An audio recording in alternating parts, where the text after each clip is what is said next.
Welcome to the city of New Orleans, a place with great culture, art, and Cajun cuisine. New Orleans has also served as home to Gulf Coast Bank and Trust. Founded in 1990, a group of investors were led by CEO Guy Williams with a vision to build a bank that blends financial technology with the time-tested values of customer service. Today, GCB operates 19 branches with 543 employees.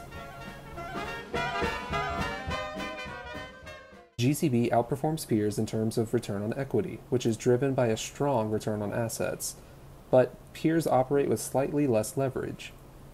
GCB narrowly outperforms in terms of profit margin, but operates with almost twice the level of asset utilization.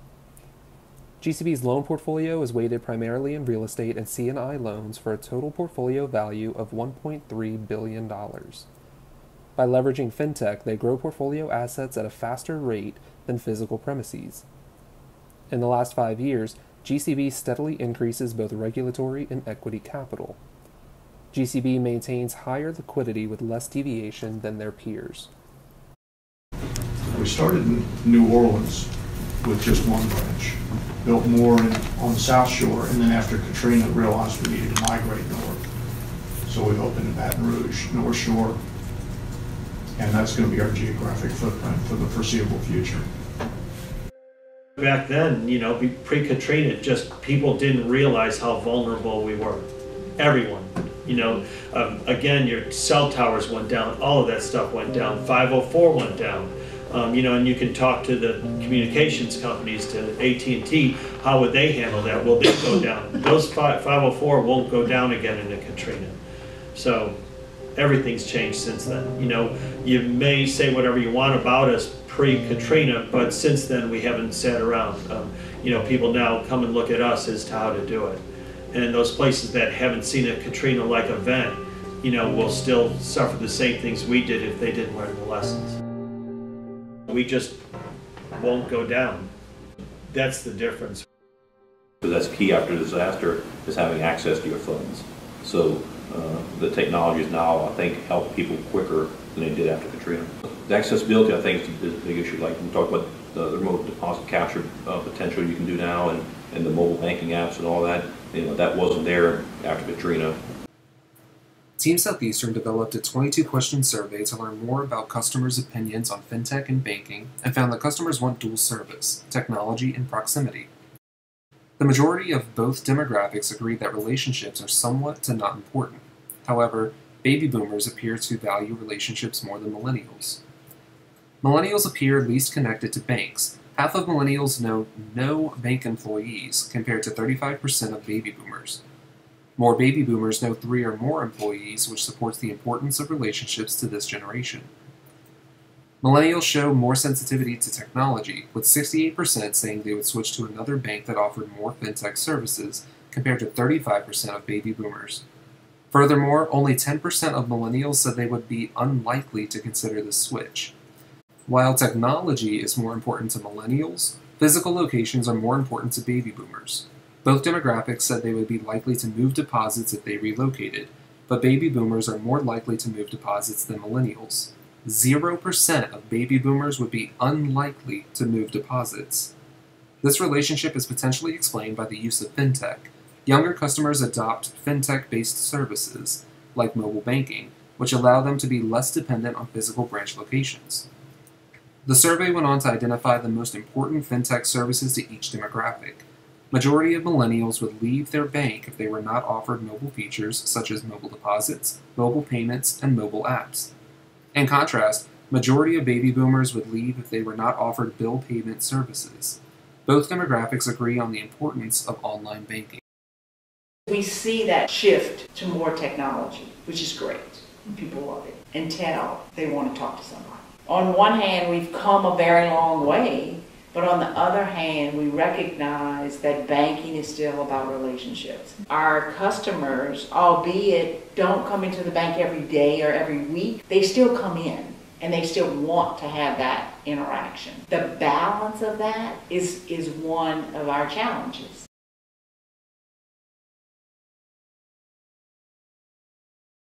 We have, way too many customers and notes to monitor. We can't do a man-to-man type of coverage. 7,000 notes, however many customers. So what you needed to find was a way to, from a sports analogy, is to play zone defense, is to figure out where you could be in the right place to cover what you needed to cover. The reality of it is we develop a lot of software in-house. That's kind of weird for a bank our size, but we know what we want, and a lot of vendors don't build what we want. So this came out of pure necessity. It was either hire an entire team of loan review people or build a system and do it. So the early warning system, we have all of this data that is ours, that is created by our customers. All of their activity, the core system that Jason was referring to, records all of this activity that takes place on our customers. When they make payments, when they have an overdraft, when they don't keep their insurance current. All that gets recorded in our core system. We supplement that with some outside information. We get quarterly updates on credit scores, so we're able to see migrations on credit scores. So we have all this information that's ours, it's available. So what the early warning system looks to do is to use algorithms that we develop that says every day, go look for these things. And you get a customer that has done one of these things, which we refer to as triggers, which is basically negative behavior, things that we would prefer not to see. Team Southeastern observed that GCB weathered sharp declines in years that correlate with natural disasters such as hurricanes and floods in Southeast Louisiana. We developed a model to test the hypothesis that the bank's adoption of fintech counteracts the negative impact of weather-related disruptions.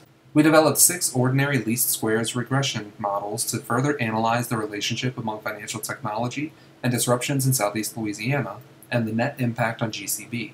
Fintech is a discrete variable developed by Team Southeastern that represents the implementation of multiple fintech in 2015, including a proprietary early warning system, smart ATMs, and a mobile business solution. Disruptions are a discrete variable representing 4 major natural disasters that impacted Southeast Louisiana.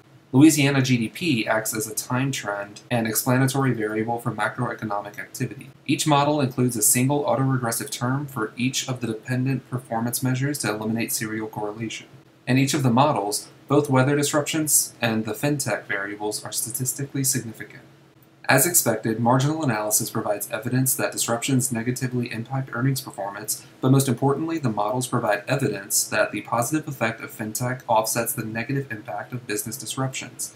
In the case of net income and non-interest income, positive long-term effect of fintech completely offsets negative short-term effect of disruptions. The models indicate significant offsetting relationships on performance metrics values up the ROE decomposition chain from the subcomponents of non-interest income to net income, profit margin, return on assets, to the highest performance indicator, return on equity. The models do not detect evidence that financial technology directly impacts asset utilization. However, non-interest income is a component of asset utilization. Of all the subcomponents, charge-offs to total loans show strongest significance with the model, indicating the effectiveness of the early warning system to significantly reduce charge-offs. Further, assets past due 30 to 89 days, provision for loan loss, non-interest expense, net gain loss on loans and leases showed some relationship with the model. The following subcomponents of non-interest income also showed a relationship which supports the effectiveness of fintech-based services to generate revenues, deposit service charges, and other non-interest income.